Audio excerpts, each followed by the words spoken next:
Pencarian korban longsor tambang galian C di kawasan Gunung Kuda, Kabupaten Cirebon, Jawa Barat yang menyebabkan 19 orang tewas dan 6 orang hilang masih terus dilakukan.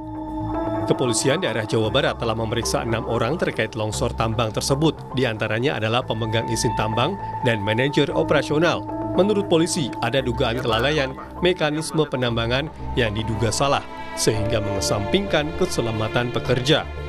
Saya sebagai penegak hukum akan melakukan penegakan hukum.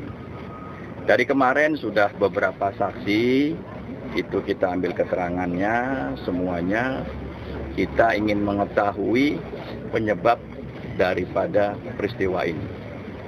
Apakah ini ada unsur kelalaian dan sebagainya. Karena yang dapat kita dapat informasi bahwa cara atau mekanisme penambangannya ini yang diduga salah, mengesampingkan keselamatan pekerja.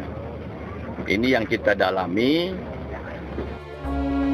Dari kesaksian salah satu korban selamat, longsor di kawasan Gunung Kuda berlangsung cepat. Longsor yang membawa material bebatuan menimpa para pekerja tambang. Korban bisa selamat karena terlindung bebatuan besar yang berada di sampingnya. Ya paling berapa, nggak sampai 10 detik lah. Orang cepat banget langsung set. Udah gitu aja. Ini limbah tuh udah masuk semua, kaca nih udah mepet saya. Sampai saya ngelepasin kaki aja susah. Udah kena langsung buka pintu, langsung loncat lari. Semua yang kena korban bisa dibantu ya Pak? Bantu. Terutama lapangan pencariannya ya Pak? Lapangan kerja yang baru ya Pak? Karena kan ini ditutup sama KDM. Terkait peristiwa ini, Pemprov Jawa Barat secara resmi menghentikan operasional dan mencabut resmi izin tambang di area Gunung Kuda. Sampai Minggu sore terhitung 19 korban ditemukan meninggal dunia dan 6 orang masih dalam pencarian. Fadlianto Sugiono, Kompas TV, Cirebon, Jawa Barat. Saudara, terkait penetapan tersangka pengelola galian C di kawasan Gunung Kuda, Kabupaten Cirebon, kita sudah terhubung dengan Kapolresta Cirebon, Kombes Sumarni melalui sambungan telepon. Selamat petang, Kombes Sumarni, bisa dijelaskan hingga saat ini apakah sudah diketahui pasti kelalaian apa yang dilakukan oleh kedua tersangka? Ya, selamat sore Mbak. Selamat sore, Ibu. Selamat sore, barusan kami juga tadi melakukan preskon terkait dengan penegakan hukum yang kita lakukan dari peristiwa longsornya area pertambangan Koperasi Al Azhariyah ini. Jadi kita sudah tetapkan tersangka 2 orang ya, atas nama inisial AK yang merupakan ketua koperasi dari Al Azhariyah, kemudian satu lagi inisial AR yang merupakan KTT ya, atau kepala teknik tambangnya. Kemudian terkait dengan kelalaiannya bahwa pada bulan Maret itu 19 Maret 2025 sudah ada surat larangan terkait dengan pelaksanaan kegiatan usaha pertambangan tanpa persetujuan RKAP yang ditujukan kepada seluruh pemegang IUP dan termasuk untuk koperasi Al Azhariyah ini sudah disurati oleh Dinas SDM Provinsi Jawa Barat tanggal 19 Maret 2025 agar menghentikan kegiatan usaha pertambangannya. Nah, karena pada bulan Februari itu kami mempolis lain areal tersebut. Waktu itu kan ada longsor yang tidak ada korbannya ya, kita polis lain. Nah, dari polis lain itu Dinas SDM melayangkan surat peringatan untuk menghentikan kegiatan pertambangan di lokasi IUP miliknya Koperasi Al Azhariyah ini, Mbak. Oke, setelah adanya surat peringatan tersebut, ini dalam artian pengelola tetap melakukan kegiatan pertambangan, seperti itu ya, Nah, Bu Kombes? betul. Mereka tetap melakukan kegiatan pertambangan, sehingga ya intinya terjadi. Lalu hingga saat ini sudah berapa orang saksi yang diperiksa dan apakah ada kemungkinan penetapan tersangka lainnya?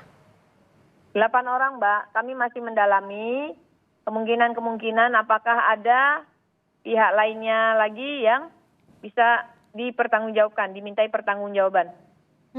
Lalu dari para tersangka ini ataupun dari pengelola tambang, bagaimana dengan penerapan sistem keselamatan pekerjanya, Bu Sumarni? Nah, dari keterangan ya saksi-saksi yang kita lakukan pemeriksaan, ya memang di lokasi pertambangan tidak menerapkan K3-nya, sehingga kita juga memberikan sangkaan pasal terkait dengan Undang-Undang Ketenagakerjaan dan Undang-Undang Keselamatan Kerjanya. Dari luas pertambangan ini ada berapa sebenarnya luasnya, Ibu? Dan apakah seluruh wilayah ini memang sudah mendapat peringatan untuk tidak boleh lagi dikelola atau hanya sebagian saja? Untuk Al-Ajariyah sendiri, Koperasi Al-Ajariyah, itu diberikan izin penambangan di lahan seluas 9,16 hektar, Mbak.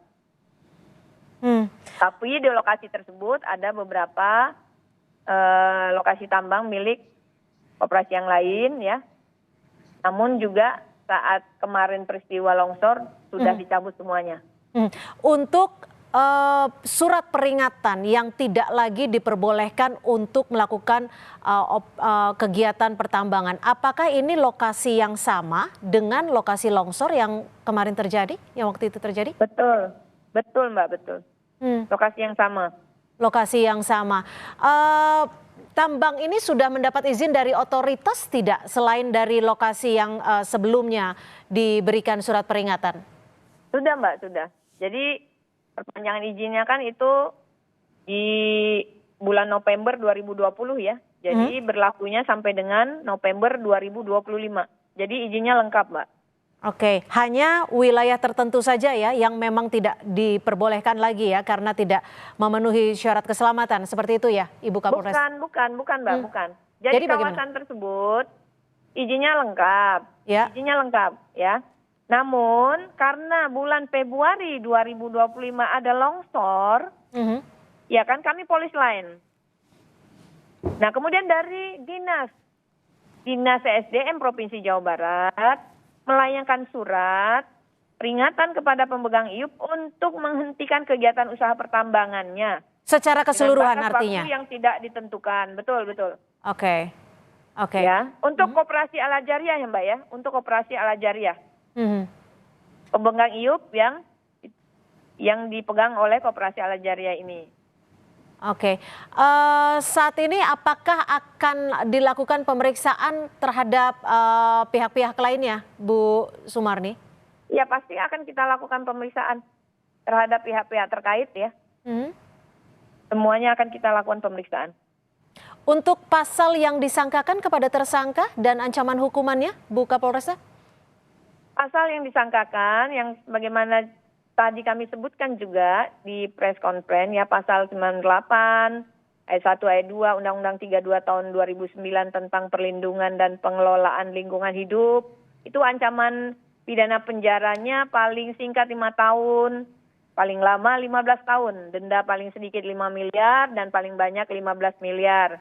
Kemudian ada juga sangkaan pasal 35 dan pasal 186 Undang-Undang Nomor 13 Tahun 2003 tentang Ketenagakerjaan dengan ancaman pidananya paling singkat 1 bulan, kemudian paling lama 4 tahun, kemudian ada juga diterapkan dan atau ya kita terapkan pasal 3 junto pasal 14 Undang-Undang 15 tahun 70.